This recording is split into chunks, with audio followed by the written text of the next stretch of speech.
Channel stay tune with সাহিত্য। আজি মই আপোনালোকৰ আগত এটা বিৰাটেই ধুনীয়া ৰেচিপি শ্বেয়াৰ কৰিব ওলাইছোঁ আৰু ৰেচিপিটোৰ নাম হৈছে পাহাৰী চিকেন গ্ৰেভি।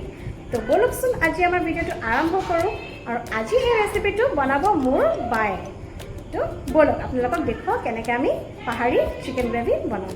এই ৰেচিপিটোৰ কাৰণে মই ল'লোঁ 1 কেজি চিকেন, ব্ৰইলাৰ চিকেন হয়, আৰু 4-5টা পিঁয়াজ এনেকৈ মিহিকৈ কুটি লৈছোঁ। এইটো হৈছে বিলাহী পিউৰি, আৰু এইখিনি হৈছে অলপ ড্ৰাই গৰম মছলা আৰু তাত জিঞ্জাৰ গাৰ্লিক পেষ্ট। এইটো বনাবৰ কাৰণে মই লৈছোঁ ৰিফাইন অইল। 1 কেজি চিকেনৰ কাৰণে আমাক লাগিব ইমানখিনি অইল। তেলটো গৰম হৈছে। এতিয়া আমি এই চিকেনখিনি তেনেকৈ তেলত ডাইৰেক্ট দি দিম।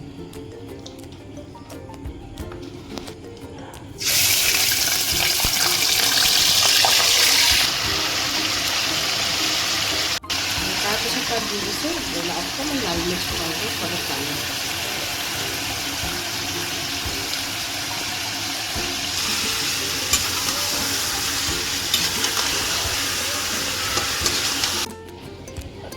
এতিয়া আমি চিকেনখিনি অলপ দেৰি ভাজিব লাগিব, যেতিয়ালৈকে ইয়াৰ পানীটো ওলাই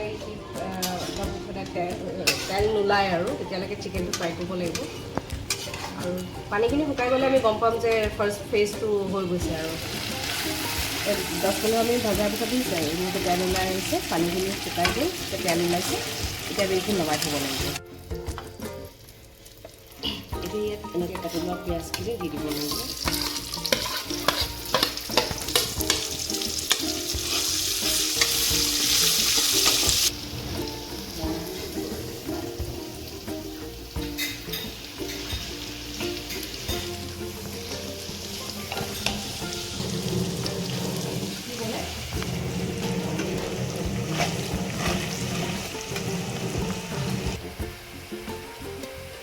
এতিয়া এই পিউৰিখিনি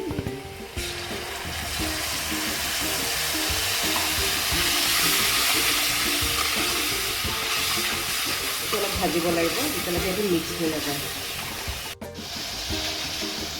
এতিয়া আমি সেই বনাই ৰখা গৰম মছলা আৰু জিঞ্জাৰ গাৰ্লিক পেষ্টটো দি দিম।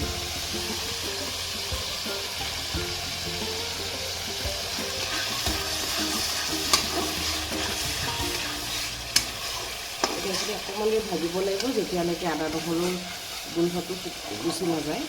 অলপ সময় ফ্ৰাই কৰিব লাগিব। এইখিনি পেষ্টখিনি ভজাৰ পিছত এই চিকেনখিনি দি দিছোঁ তাতে। এতিয়া অলপ দেৰি ভাজিব লাগিব, চিকেনটো ভালকৈ টেণ্ডাৰ হৈ নোযোৱালৈকে। চিকেনখিনি ভাজি লোৱাৰ পিছত অকণমান তলত লাগি নাযাবৰ কাৰণে অকণমান পানী দি অলপ পানী দি এনেকৈ ভাজি থাকিব।